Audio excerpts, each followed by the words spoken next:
পয়গম্বর আরবি সাল্লাল্লাহু আলাইহি ওয়াসাল্লাম পয়গম্বর আরবি সাল্লাল্লাহু আলাইহি ওয়াসাল্লামের দরবারে একটা যুবতী নারী চিঠি লিখছেন, ডাক দিয়া কয়, পয়গম্বর আমার তো বিয়ে হইতেছে না, আমাকে বিয়ে করায় দেন, আমি কাউকে বিয়ে করতে পারতেছি না।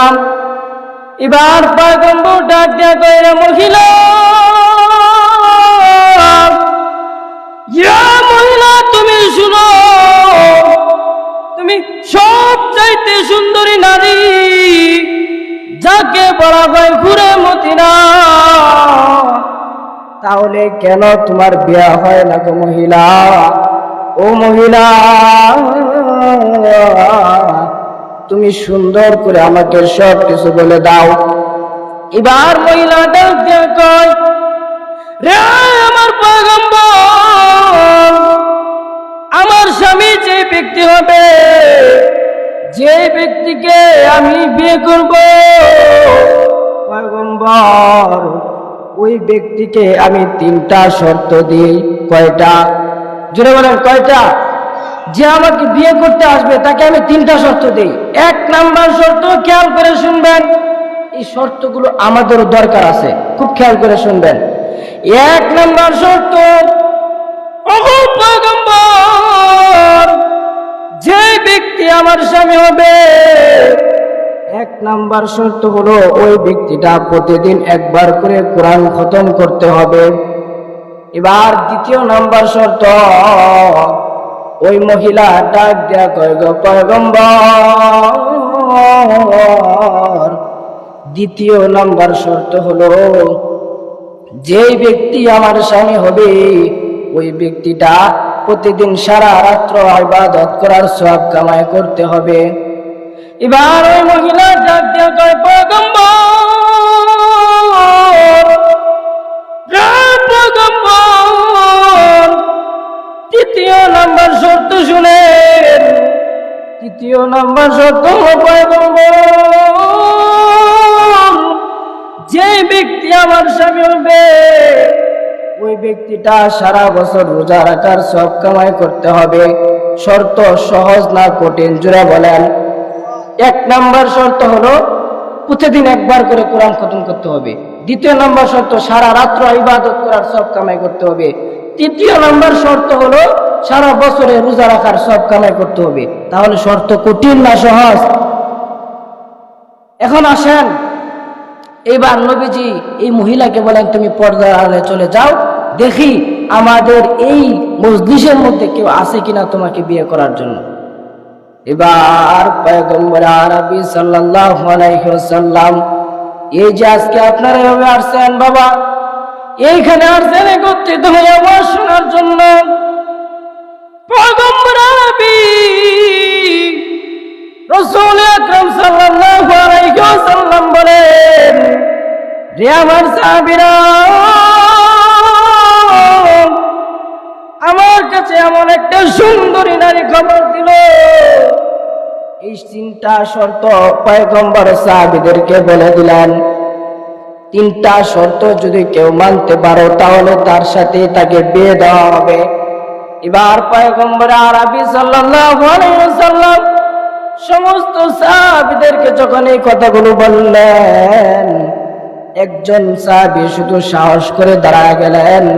দাঁড়ায় যাওয়ার পরে ওই সাহাবী ডাক দেয়া কয়, পয়গম্বর আমি এই 3টা শর্ত প্রতিদিন পালন করি। বলেন সুবহানাল্লাহ।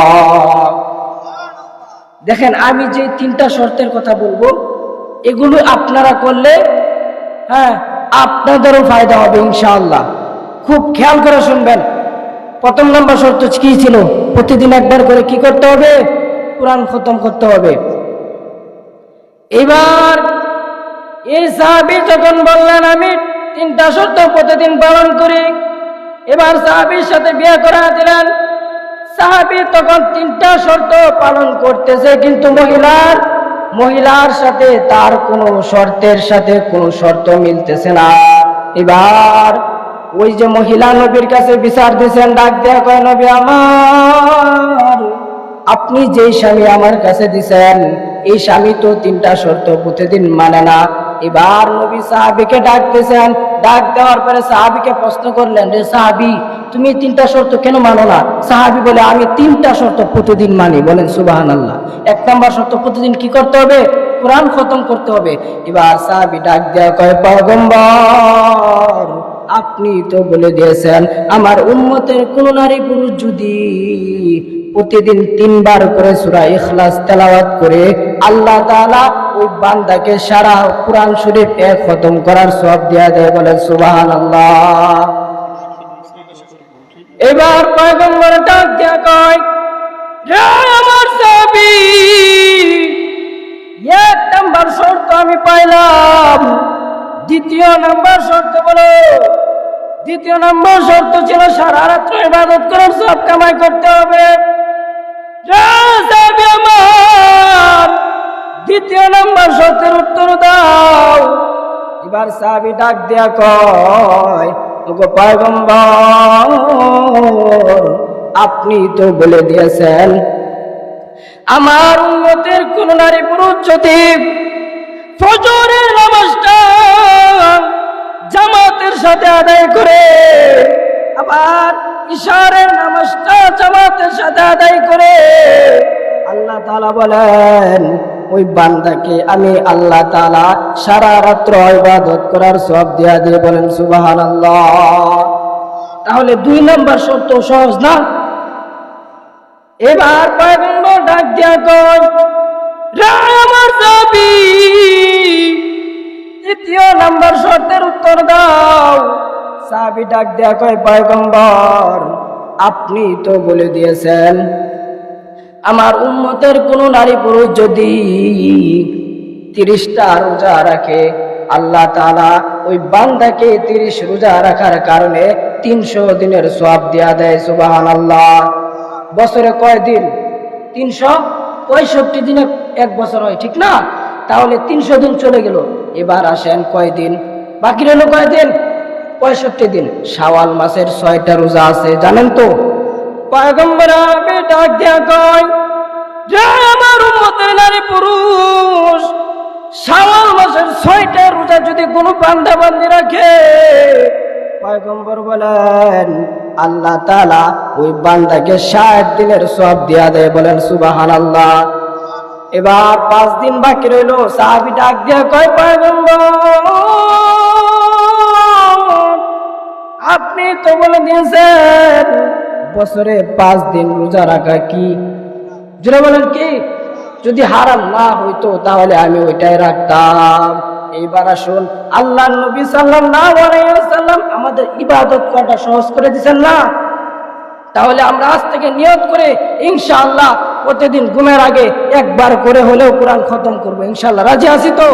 এবং এটাও নিয়ত করে আল্লাহ তাআলার নবী যেভাবে বলে দিয়েছেন আমরা ইশারের নামাজ ফজরের নামাজ জামাতের সাথে আদায় করব। রাজি আছি ইনশাআল্লাহ? এবং রমজান মাস এলে প্রত্যেকটা রোজা আমরা রাখবো। রাজি আছি তো ইনশাআল্লাহ? আল্লাহ তাআলা আমাদের সকলকে এই কথাগুলোর উপরে আমল করার তৌফিক দান করুন। সকলে বলে আমিন। বিশেষ করে আমি আপনাদের কাছে দোয়া চাই।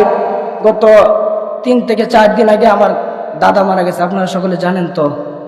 আমি এই যে হুজুরের কাছে দোয়া চাই, আপনাদের কাছে দোয়া চাই আমার দাদাকে আল্লাহ তাআলা যেন সহি সালামতে জান্নাতে নসিব করেন। সকলে বলে আমিন। আর আপনারা আসছেন, আপনাদের আশা আমি অনেক খুশি হয়েছি। ইনশাআল্লাহ আমাদের এই মাহফিলটা প্রতি বছর হোক। আপনারা চান না? জোরে বলেন, চান তো? সাথে থাকবেন ইনশাআল্লাহ? ইনশাআল্লাহ। আল্লাহ তাআলা আমাদের সকলকে তৌফিক দান করুন। সকলে বলে আমিন। এখন আমাদের প্রিয় উস্তাদ মাওলানা ইসমত আলী আশিকি সাহেব হুজুর উনি মুনাজাত করবেন। মুনাজাত করে এরপরে আমরা বাসায় যাব। রাজি আছি ইনশাআল্লাহ? আল্লাহ তাআলা তৌফিক দান করুন।